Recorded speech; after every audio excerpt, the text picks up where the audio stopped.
E hoje, então, é uma noite que a gente está muito feliz de realizar com Bianca e Maria. Eu tenho muito interesse porque elas vêm falar hoje aqui, porque eu, como psicanalista, valorizo muito o processo desse trabalho de vocês, né? Porque o tema é sério, delicado, mas urgente. Então, eu vou passar agora a palavra para a Simone. Boa noite. Boa noite, gente. Bom, em primeiro lugar, agradecer a presença de vocês todos e a Renata pela generosidade de abrir as portas da Casa Contexto, essa casa de delícia, para o livro ao vivo, que está estreando no Rio esse formato.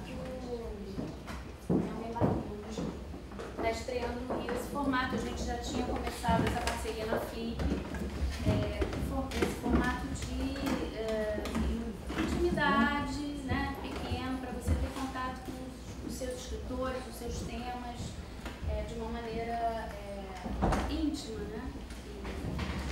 Em tom de conversa. Em Paraty a gente fez as conversas na sala de estar, uma casa com janelas para o mar. Aqui é uma casa com janelas para o verde. A gente espera ainda fazer muitos encontros como esse, né? O livro ao vivo, na verdade, ele permite, ele pressupõe vários formatos. Esse é um deles, né? E esse formato, então, começa hoje aqui com duas pessoas que foram escolhidas a dedo, porque, enfim, aí já é uma longa história de amor, né, de muitos anos. Então, eu convidei Maria e Bianca. Essa ideia foi um brainstorm nosso aqui, né? A partir do princípio de que a série foi inspirada em um livro, né? Maria vai contar essa história para vocês. Como é que se deu esse processo de adaptação, de transposição dessa história para a televisão, nesse formato série, que foi absolutamente marcante para a história da teledramaturgia, porque foi a primeira série, não é, Maria, produzida para a Globoplay, né? A primeira série original produzida para a Globoplay.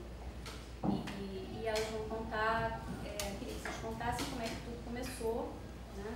E estamos aqui para vamos ver. Boa noite, gente. Prazer estar aqui. Eu, Bianca, escrevemos juntas e com mais algumas pessoas imprescindíveis na equipe. Não só de escritores, mas Rafael, que está aqui, acho que a equipe só Rafa queria mais, foi maravilhosa. E, enfim, vamos falar de todo mundo ter envolvido de que forma nesse processo que foi difícil e importante para a gente também. Antes de vocês começarem, só assim, uma observação que eu acho que a gente pode começar observando isso, né? Aqui na Casa Contexto, em agosto, ao longo de agosto, teve um ciclo sobre feminismo, né? Que foi organizado pela Heloísa Buarque. Foram aulas interessantíssimas a partir de uma primeira explanação da Heloísa sobre as 4 ondas do feminismo, né? E cada aula, eu estava conversando hoje com a Renata, abordou um aspecto, né, desse tema. Então, foi abordado o feminismo do ponto de vista filosófico, histórico, enfim, a militância e tudo mais. E aí, tentando, como a gente continua, né, com esse tema aqui, né, quer dizer, um outro desdobramento desse tema, eu arrisco dizer que esse é o aspecto do terror, né, assim, do filme de terror, né, o aspecto... É um caso extremo, né? Aterrorizante dessa história, né?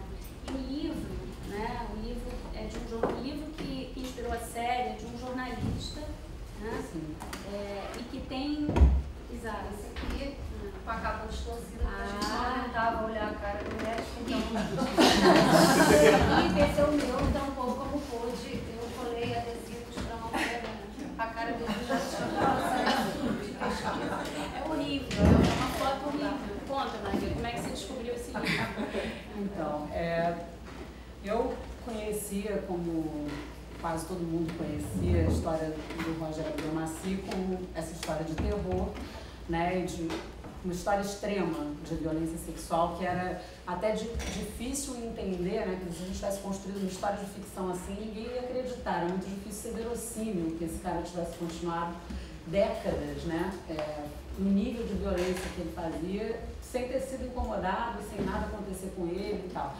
Então, esse aspecto do terror que eu conheci, nossa, que horror, meu Deus, monstro, né? Sempre aquela coisa assim. Mas eu nunca teria pensado em fazer uma história sobre isso, porque não era exatamente um tema de um serial estuprador que me interessava. E quando eu peguei o livro, ele fala aqui, entre orelha, capa e tal, a contracapa, que é a história das mulheres, né, que tinham sido vítimas dele e que tinham depois ajudado a capturar e a condenar ele. E aí, quando eu vi isso, eu fui mordida, assim, pelo mosquitinho, porque eu falei, cara, essa história eu não sabia, né, não teve destaque. Depois, claro, quando a gente foi pesquisar, a gente viu que muitas dessas mulheres tinham participado de milhões de programas vespertinos, né, que eles falavam muito, principalmente programas sensacionalistas, até mais. Tinha muito pouco destaque isso, ninguém sabia direito nada quem elas eram e que histórias eram aquelas. E aí eu realmente peguei o livro, comecei a ler, eu falei, nossa, não é possível, alguém já está fazendo alguma coisa de audiovisual com isso, porque é muito forte essa questão dessas vítimas que vão se juntando, né, uma a outra, vão formando um coro realmente, que tem força para enfrentar esse homem, desmontam, né, aquela... Então, o que me moveu foi realmente essa sensação de que essa história ela era muito simbólica e muito icônica para falar tanto de um mundo que é o mundo que a gente vive, que é permissivo em relação a esse tipo de violência, né, o mundo dos feminicídios e tal, que a gente vê aí todos os dias e que não melhora, só aumenta, apesar de, né, tem muitas denúncias e tal, mas mesmo assim você não consegue ter controle, mínimo de controle sobre isso. Então, esse mundo permitiu que esse cara existisse e fizesse o que ele fez durante tanto tempo, sem ser incomodado. Por outro lado, um mundo que confronta isso. Que no caso ali era representado mesmo por essas mulheres e que foram vitoriosas, né? Mesmo depois, como a gente estava escrevendo uma história que em princípio tinha acabado, porque quando foi publicado o livro ele estava preso, então tinha tido um fim. No meio do caminho ele recebeu prisão domiciliar, então a nossa legenda final ela foi mudando. E na verdade ela era muito representativa disso mesmo, continua sendo permissiva, ok, há alguma vitória, né? Esse homem foi preso, então as mulheres continuam sendo vitoriosas nesse caso. Mas não é bem assim, né? A vitória é sempre, entre aspas, em termos, porque a coisa continua aí acontecendo e a gente precisa lembrar disso.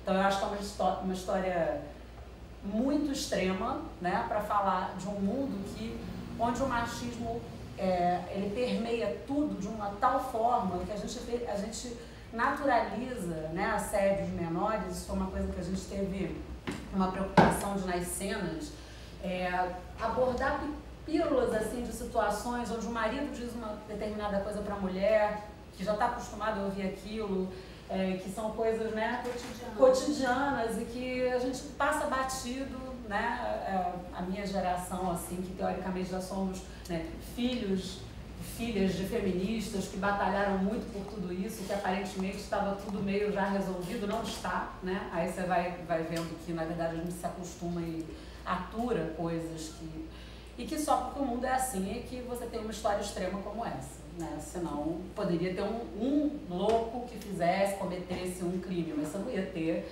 uma sucessão de crimes acontecendo numa área nobre de uma cidade com pessoas, né, ricas e poderosas naquele espaço fazendo isso.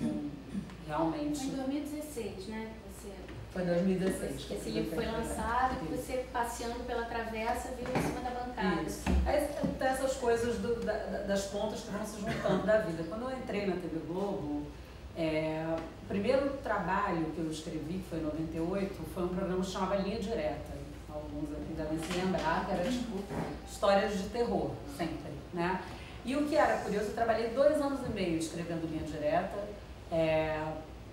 primeiros roteiros que eu escrevi na vida, era um formato muito específico, mas o que me chamava a atenção era que 95% das histórias que eu recebia, o caso, para escrever, eram histórias de mulheres assassinadas, quase sempre pelos seus ex-cônjuges ou cônjuges, ou enfim. Era uma quantidade, era um negócio... Não existia feminicídio, né? Pois é, não tinha esse termo, exato, não tinha esse termo. Mas era uma loucura, a ponto de eu falar assim, gente, não é possível, né? Ficava quase monocórdio, porque era uma dificuldade de arranjar formas diferentes de contar sempre a mesma história. Variava o endereço, mas assim, era basicamente a mesma coisa. E aquilo me chocou muito e tal. Aí, quando depois que eu fiz a série, eu me dei conta, e o Linha Direta tinha depoimentos, né? Um dos elementos, o principal talvez, eram depoimentos das pessoas todas que estavam envolvidas ali, que não deve ser por acaso tão presentes na série como linguagem mesmo, os depoimentos das mulheres. Desde o começo, quando eu apresentei a sinopse, eu queria que existisse a imagem do relato como realmente uma coisa muito importante e essencial, essa coisa da quebra do silêncio e da mulher com voz, né? Porque em todas essas histórias o que a gente vê é que as pessoas não falam, elas sofrem a violência, não falam, depois se elas falam, muitas vezes as pessoas não acreditam, tentam minimizar o valor do relato, né? E no caso dessas mulheres que foram vítimas do Abdelmaci, realmente a libertação começou através do relato delas, né? Para uma jornalista, enfim, que é a história da série. E aí, quando eu estava nesse processo, aí tinha conseguido aprovar a sinopse, eu encontrei com a Bianca, que foi fazer uma mesa do lançamento de Dois Irmãos, que era a série que eu tinha escrito antes, e a gente não se conhecia, e aí a gente meio teve um amor à primeira vista, assim. E eu voltei no aeroporto, a gente foi até o aeroporto juntas, e eu voltei no avião maquinando. Eu falei, cara, a Bianca é uma pessoa muito... Ela é a pessoa ideal, talvez, para me ajudar a escrever esses relatos, porque ela é jornalista, então tem um quê aí desse formato que interessa. Ela veio do teatro também, né, que a coisa da fala também tem o seu lugar interessante. Eu adorava o trabalho da Bianca, conhecia ela como jornalista, mas ela não vai querer. Eu achava a Bianca uma coisa assim inalcançável, né? Aí eu fui tentar dar uma volta, ligar para uma pessoa, será que a Bianca teria interesse, né, de fazer colaboração? Aí, bom, Estava armando com a pessoa enquanto isso acontecesse, sem ser sugerida. Espontaneamente, sugerida. Mas aí tem uma história muito boa que ela vai contar muito bem, que a gente já vai sair do pesado e ter uma história que é pesadíssima, mas também é engraçada. Que ela me contou anos depois que ela tinha trabalhado. Eu podia contar essa história, mas porque agora já ser demitida, mas agora, como até a empresa onde isso aconteceu também já acabou, então não tem problema.